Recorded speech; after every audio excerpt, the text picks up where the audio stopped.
Sabi ka rin dito, sabi ng Mr. Nobel,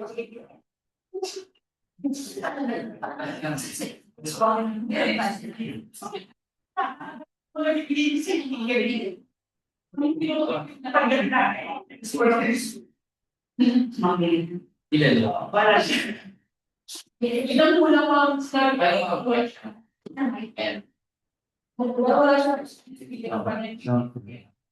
One, two, sound. Hindi pa Sound. Sound. One, two. Basta na ko eh.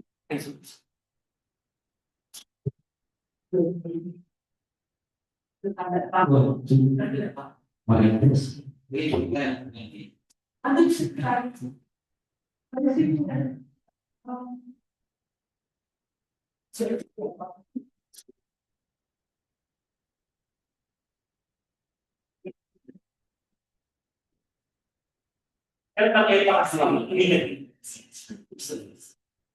Basta yung nakalagay na tigil ang mundo. Same sa ATC natin. Sa PR.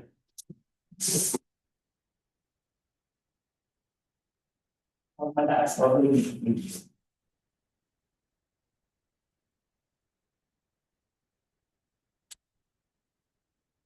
ano tayo ba for reading sa way of reading? Ganito, yes. Yung napananan.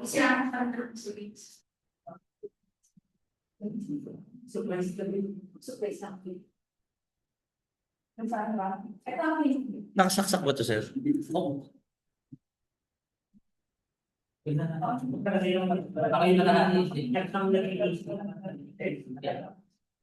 Ito sa ano niya.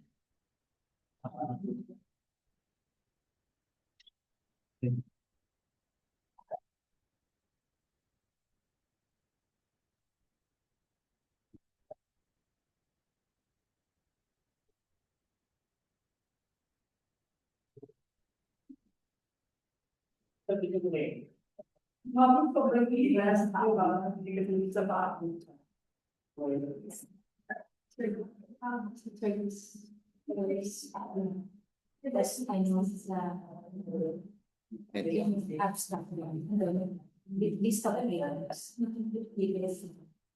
Wala.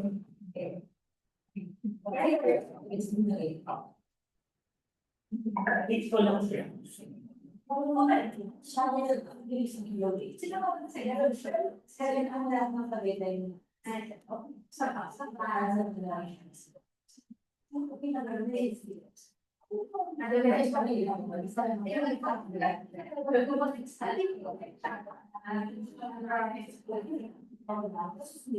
Ano ba ba? Basta binibig sa isip.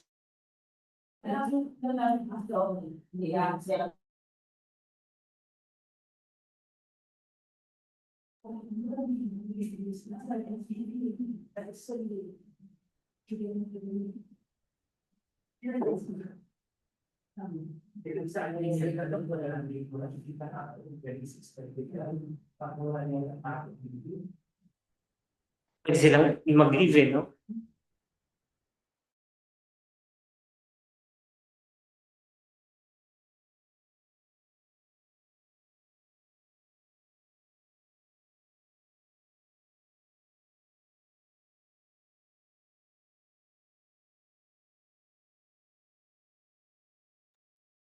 Pasko bagong taon, mga taga Isabela.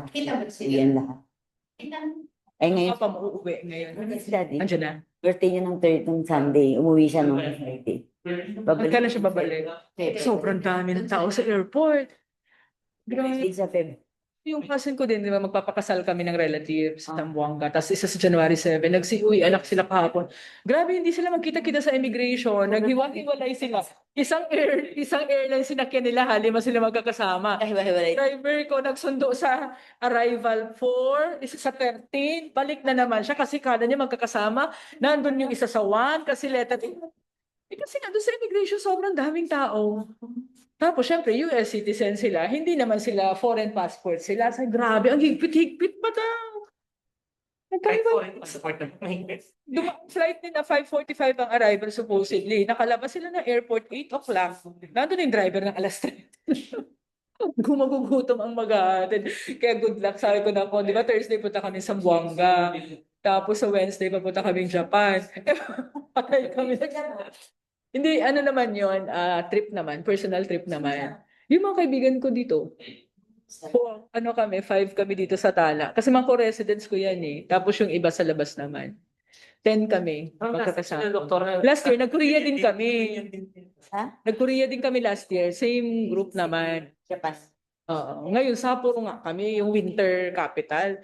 Ate ko nag-Vietnam eh. Vietnam ka na ba na? Sa Vietnam. Pasok po. Yung ano, may badge yung pamangkin ko. Mura daw din. Yung gel, yung Maganda yung Vietnam naman. mura lang daw. Tsaka yung Sapa, nag-snow din siya. Inaumpisahan na ang winter, gusto na ng winter kasi nga sayang nga, yung mga outfit. Sa outfit ang hinayang eh. Dapat ano, mag-diretso pa. Hindi, Sapporo lang kami. Yung snow lang talaga. Sarap naman. Dapat yung mga ano, yung mga Naka- ano ka? sheepskin. Naka-official, naka-authority to travel.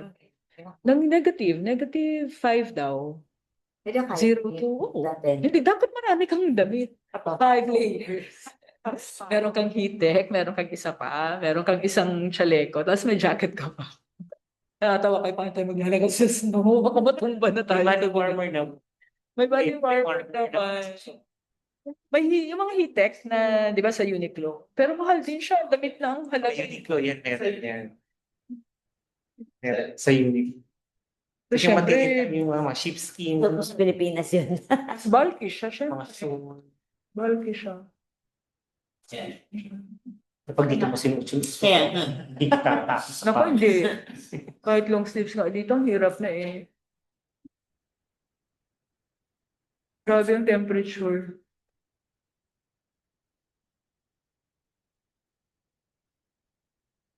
Ano yung ginagawa mo para pag senior ka na wala Hindi na. Ano nang gagawin? Ano pa siya? Nire-reserve ko nga yung Japan na yan kasi 5 oras lang eh. Malinis daw kasi doon. Oo. Yun ang gusto nila doon. O, tingnan mong temperature ngayon dun. Negative. Oh, ngayong week lang to. Eh di lalo na sa December 10. Negative 6. Diyos ko naman. Pero lalo nga daw sa Canada. Negative siya talagang pag winter. Sobrang winter. Makapal.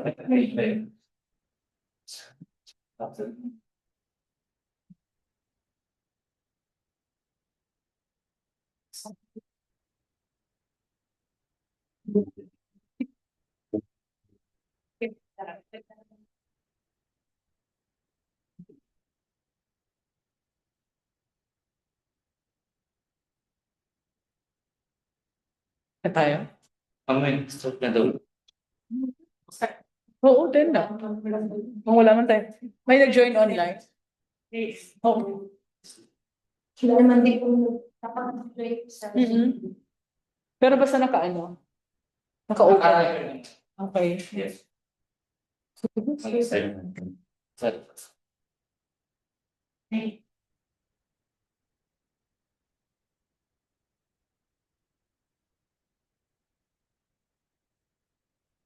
meeting po. So, welcome po sa private conference. We'll start the conference po as we consider. Maybe ask for every contestant up. First one, remember that we have also the presence of life. We need to follow the standard of the spirit in you. Before, before this wonderful days, we got it very confidence. We are asking for your guidance to your minds and give us wisdom to understand the thoughts of each and every attendance in this activity. As we pray, in the mighty name of Jesus Christ, may the Father, the Son, and the Holy Spirit be with you. Morning.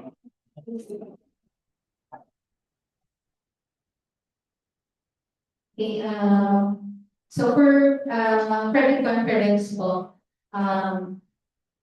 please survey po to present po yung projects. Thank you po, mga kuya. Bago po ako mag-start, ako nga pala po si Raimundo Macalan Jr. Currently, may 50 po. Pasensya na po, may bago lang. Kakakaya ko lang last week. So, welcome po ulit sa ating preview conference sa EPA Calendar 2026 dito po sa Laboratory Conference Room. December 2 at exactly around past 10:05. Next slide please. So, preview conference po natin, next slide tayo. So, our preview conference will discuss, among other things, the eligibility requirements and the technical financial components of the contract to be bid. Attendance from the leaders, meron po sa tayo dalawa dito. Sige. It's just to be mandatory so that meron tayong dalawa. Any statement made at a private conference shall not modify the terms of bidding documents unless such statement is specially identified in writing as amendment thereto and issued as a supplemental bid bulletin. Next slide. So, alright, banggitin ko na po yung ating attendees po muna.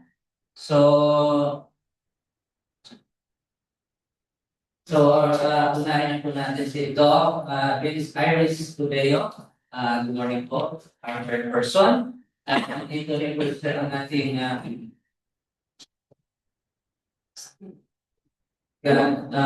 Presencia Enria ng DMC po. Good morning ma'am. Ma'am Lorena Sapulina, RNP. Good morning po. And Sir Richie Apiato Ariel. Good morning po. Also, I'm with Ma'am Weng Sir Bo and so ang atin naman po nandito po para sa attendance si Ma'am Zarina Arcoy. Tama po ba mga pagkakabigkas ko ng ACRC Marketing? Agapita Doblon from Coal Industries Cooperative Corporation po. Good morning po. So our agenda po, first of our agenda is list of procurement projects. Second is the timeline, schedule of activities. The third one is the checklist of eligibility requirements. The fourth one is templates and forms. The fifth is marking, sealing of bids. Sixth is payment, cost of bidding documents, and last is list of items / specifications. So, ito po ang ating list of procurement projects.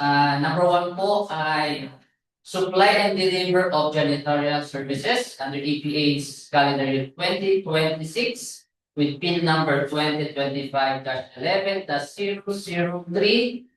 with the approved budget of 5,915,287.90. So, the second po is cancelled po. So, hindi ko na po babanggitin ng bubuo yung TJC. second. Okay. On our second agenda, our timeline schedule of activities. This is the schedule of complete activities as listed below. Number 1 on activities, issuance of bid documents. Schedule for November 24 to December 18, 8 a.m. to 4 p.m. and December 19, 8 a.m. 9 a.m. So our private conference po, physical appearance or via Zoom. So actually, naka-via Zoom po tayo is today po, December 2, 2025 at 10 a.m. So nag-start naman po tayo on time. And deadline of submission of bids, December 19 po at 9 a.m. So, ang opening bids po natin, ito na po yung kanina, ay susunod po ay December 19, 2025 at starts at 10 a.m. Okay po, ang bid evaluation po ay sa December 22, I guess it's Monday pa to, 22 Monday, 8 a.m. to 5 p.m. po. And start of post-qualification activities is on December 23, 2025. So, nakuha po natin yung dates. So, nagsalit dyan yung dates ng mga. Okay po? So, ito po yung checklist of eligibility of requirements. So, andyan na po yung, actually medyo maliit, but mostly naman, aware naman na tayo dyan, yung technical components, envelope, legal documents, okay po, that, and with the business award and financial documents, andyan po yung mga checks. Po, next slide please. Okay, ito na po tayo sa templates and forms. Procedure of sealing and marking of bids. So, syempre, ang atin po ay has to be properly labeled, properly sealed, with the technical components documents, original po. Sabihin niyo lang po kung medyo mabilis. Kaya lang. Anyway, hindi naman tayo. Technical components, component ng copy sa and technical components to all in folders po. Ilalagay po siya sa envelope with the original, the copy 1, and the copy 2. With the sa financial components naman po, documents ang original, and again, yung copy ulit. Okay po, and lalagay po siya. So, properly labeled, again po properly labeled, properly sealed.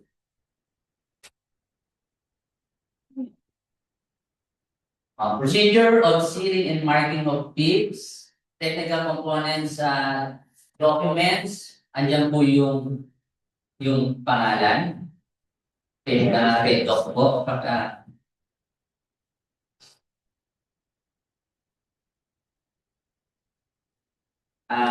Yellow po Yellow po ang ating folders and envelope. If may question po pwede pong wala kong medyo section na po kayo medyo hindi pa. Kinakabalan nato from DepEd. So medyo nagsasalita na rin tayo. Kaya lang mga pa. Hindi po ako teacher. Hindi po ako teacher. Kasi pag sinabi nila teacher, ay DepEd, teacher po kayo. So biniro nila ako, nasa DOH na, talk ka na. Hindi po. Biro lang nila. So nilalighten lang po natin yung So dilaw po tayo hindi po ibang kulay lang. Alam na po natin. So next po. Unsealed or unmarked bid envelopes, automatic po yun. Reject. Okay po malinaw po tayo huwag po kayo magagalit sa amin pag nire-reject kasi ito po nakasunod. Properly sealed and marked bid envelopes, automatic. Accepted po tayo.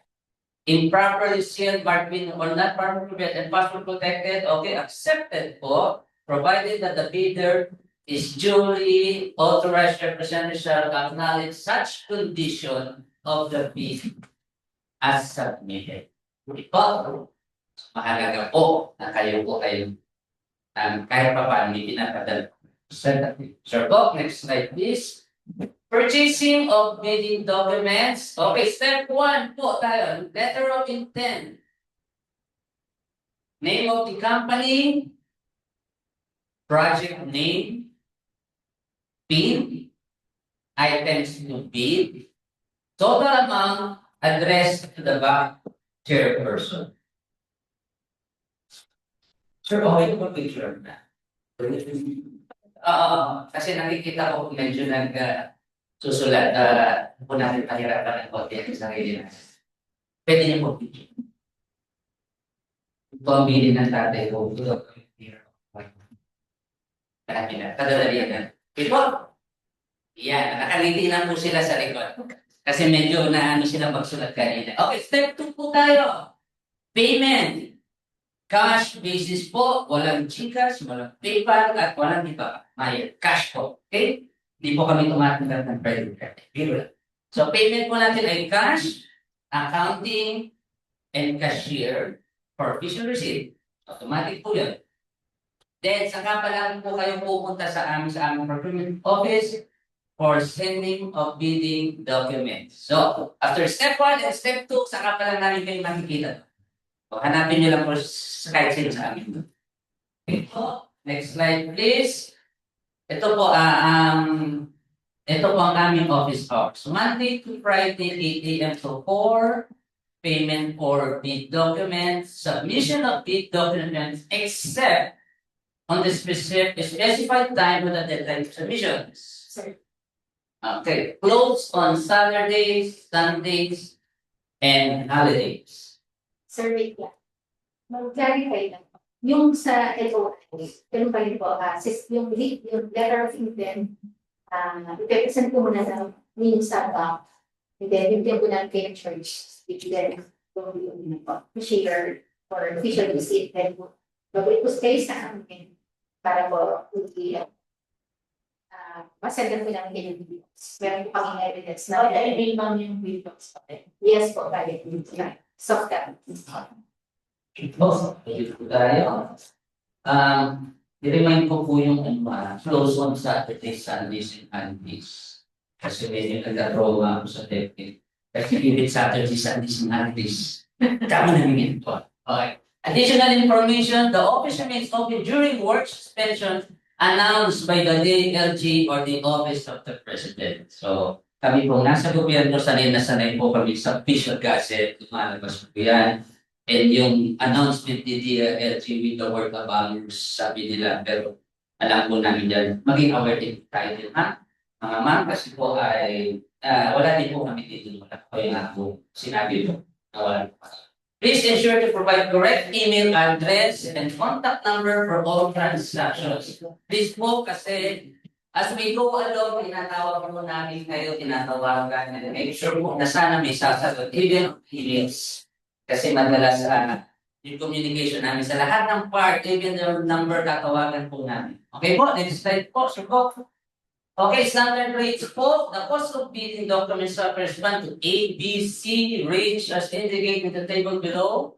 This shall be maximum amount of fee the procuring entities can set for the acquisition of bidding document. Approved budget for the contract, if it's 500,000 and below, 500 pesos po. It's more than 500 to 1 million po. It's 1,000.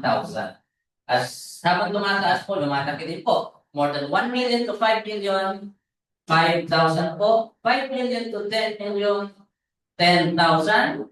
10 to 50 million is 25,000. 50 to 500 million, that's 50,000. And more than 500 million, more than half is 75,000 pesos po. Okay po. Next slide po. Supplemental bid bulletins. Requests for clarification on any part of the bidding documents or for an interpretation must be in writing and submitted to the back of the procuring entity concerned at least 10 calendar days po. Before the deadline set for the submission and receipt of bids, the BAC shall respond to the said request by issuing a bid bulletin duly signed by the BAC chairperson to be made available to all those who have properly secured the bidding documents at least 7 calendar days before the deadline for the submission and receipt of bids. Under the 51.5.2 for purposes of clarifying or modifying any provisions of the bidding documents, bid bulletins may be issued upon the procuring entities initially at least 7 calendar days before the deadline for the submission of receipt of bids. Any modification to the bidding document shall be identified as an amendment. Medyo mahaba po yun, pero madali naman. Next slide po. Okay, notice to also clarify po, ma'am. Please be informed that acceptance of delivery is from Monday to Friday, 8 a.m. to 4 p.m. only. The MMS is closed during holidays and run to schedule of disinfection. Kindly notify. Andiyan po yung email, mms.djnrmh2020@gmail.com 3 days prior to the delivery. Okay, deliveries without prior notice shall not be accepted. Okay, clear po tayo doon. Thank you po. So, ito po yung delivery period. Medyo maliit siya. Under Hospital Order Number 2019, the Series 623 dated August 2, 2019, with the subject policy on delivery of supplies, services, and equipment is hereby amended to with delivery shall be fixed to supplies and goods 7 calendar days, equipment a manufactured in 30 calendar days, manufactured other country 45 calendar days, services variable based on contract, MOA or service provider. Okay, nandun po yung, binasa ko na lang po yung medyo mahalagang parte ng order po, hospital order. Okay, sure po. Tapos yung design pala by our chief na. Liquidated damages, late delivery, 1/10 of 1% of total amount with delay by multiplied number of days delay. Kasi po, habang nati-delay po tayo, ayaw po yung lumalabas na computation. So aware din po tayo doon kasi para hindi rin po tayo nagugulat, uy, bakit may ganun? Ito po yung naging basikan po, hindi ano doon. So short delivery, 10% of total amount of undelivered items. So, ano po tayo doon ha? Aware po tayo dapat doon sa mga gano'n. And cancelled delivery, 20% of total amount of cancelled items. Hindi po kami nandito para pahirapan po kayo, pero sumusunod na po kami dito sa kung ano po yung talaga o nasa batas. Okay po, na-picturean niyo po. Okay, next slide, sir po. Presentation of items to be.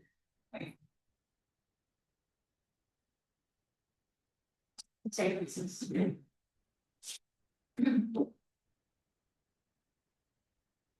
Kung medyo meron yung mabilis, pwede nyo.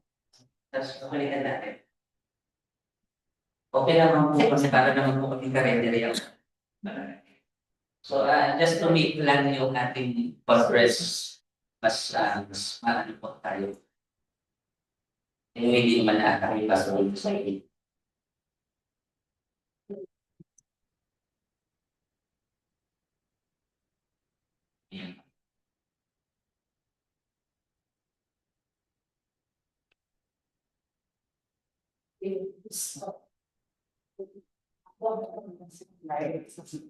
Random.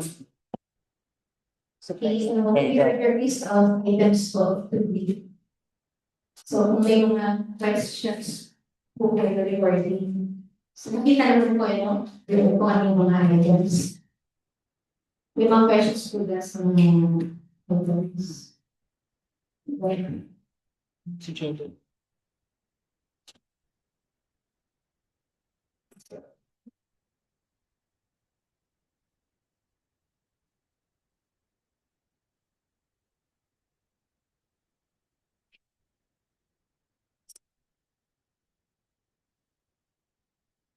Ilang items also?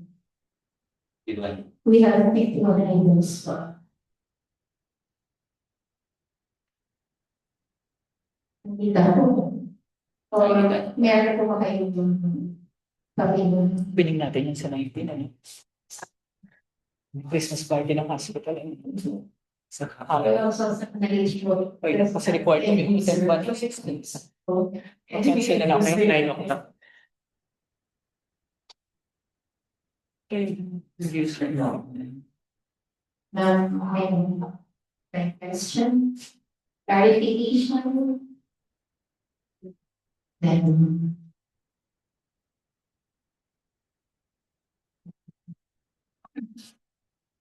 Okay, po. Okay, next po na. So, proceed to Technical. items. Alin? Sa plan. May po ba tayo? Yung documents na isasubmit nila. Sabi na niya. Documents. Yung technical siya paano sasubmit nila. Financial. Yung slide mo ng technical and financial para aware sila. Saka yung color ng Ayun color. Ayun po. Yellow. Hello. slide. Meron pang Yeah. Okay, Dito. yan po. Para aware sila. So, Yeah. yan. Yan sa procedural safety, yung mga dapat kong sabihin. So, meron pa tayong tinatawag na mother envelope. So, sa loob ng mother envelope, pwede na po doon envelopes pa. So, yung isa po ay technical. Yung technical po yun ay merong tatlong kopya. So, isang original, copy 1, and copy 2.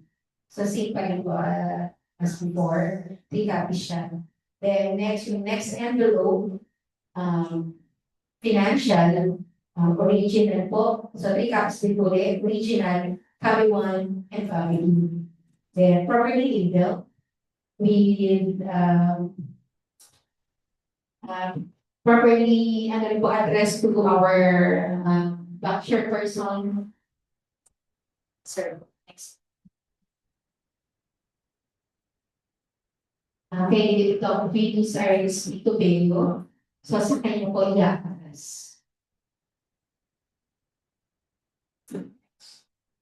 Then your company name, company telephone number, address, email. So, isa po yan na check din po namin. Pag at least may kailangan namin kayong may verification. Diyan ba namin kayo? Magsisend po ng emails kayo. Okay, then kapag nag-survey po, again, hanggang 9 AM lang po on December 19, ang ating pong benefit po. Hindi po siya naiuwan, so late submission lang. Sorry. Then, color coding again is yung ating pong color ng folder, and below ay yellow. So for back services po ay yellow po. Okay po, so next po. Mga reminder sila na for this project, Republic Act 12009 will Yes. Okay po, again po pala, dito po sa ating project ngayon, this po, i-apply na natin or i-implement na natin ang RA 12009. So before po ay 9184 and 12009, kaya yung mga ibang forms po ay bago na. May mga changes po doon. So yun ang po yung send namin sa inyong e-docs once po na buwi po.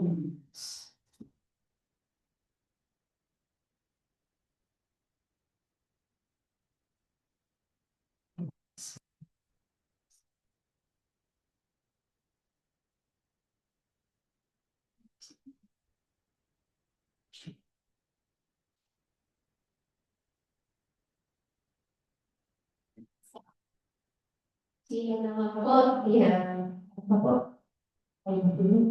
Sige po. Opening ko na dito din, or doon sa mga Opening ko na natin, sa bangko.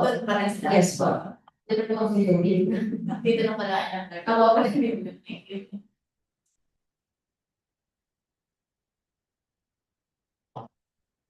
anytime naman po pwede lang pakinggan. And then kapag meron po kayo ano po ba yung sasabi pag mag-ito yung MR? May mga questions pa po for clarification regarding sa mga items, pwede po sa nangyari para 7 days po prior to voting.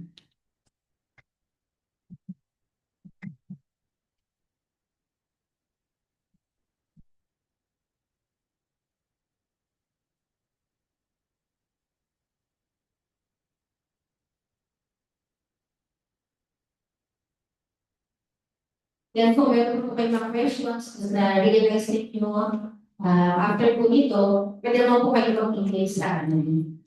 Okay, magkakadala dito na ano po. Pwede naman po kasi na pag-for. Tapos nakalagay po din yung email namin na once meron kayong questions pa, mag-send po kayo through letter po.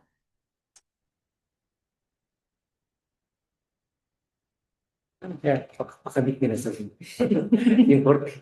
Hindi procurement yan. Hindi naman, sila na lang sa siguro. funds nila. Mura lang naman kasi yun. Bilad na bilad ka dyan pag nag-seminar. Mura na lang ngayon yun eh, parang 500 na lang. Diba? Thank you so much. Okay, nag-replace ko sa bahay namin kasi yung dating na gumawa sa bahay. Ito 700 lang yan. May Mga Korean office na. Oo. Sa amin din, dati puro kami cortina. Ngayon, sabi iba, sabi ko, ano gagawin sa ka? Diba? Para sayang naman, labhan na lang yung cortina, magbabayad ka lang ng 300. Kasi tatapon sa din. Pwede ko na i-stop. Yung sa opening po. Kailangan ko kayo sa Yung nilagay kasi nila sa yung glass, yung dinidikit sa glass, yung ganun. Plastic. Dinidikit.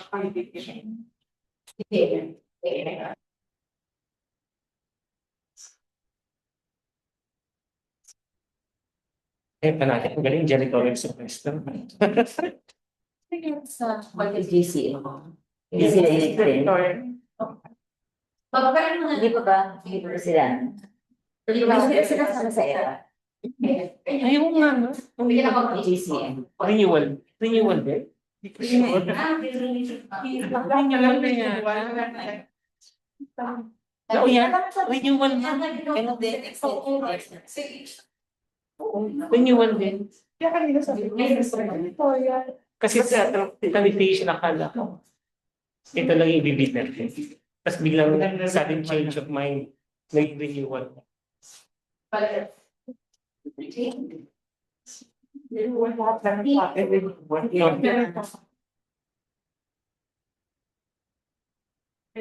somewhere.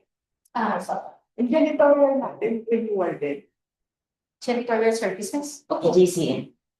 BCF pa rin. Ito po, Renewal. paano po ito? Kaya lahat po sa amin, meron ginawa nila sa ano pa, cancellation, lahat po first time sa akin. Paano naging renewal tatlo? Janitorial tsaka... Security. Ay, tapos na yun. Kaya po, janitorial services. Yung mga vital services puro renewal. Ako. 56 na. Kaya nga tayo, tapos check isa. Ay, basta ko diba?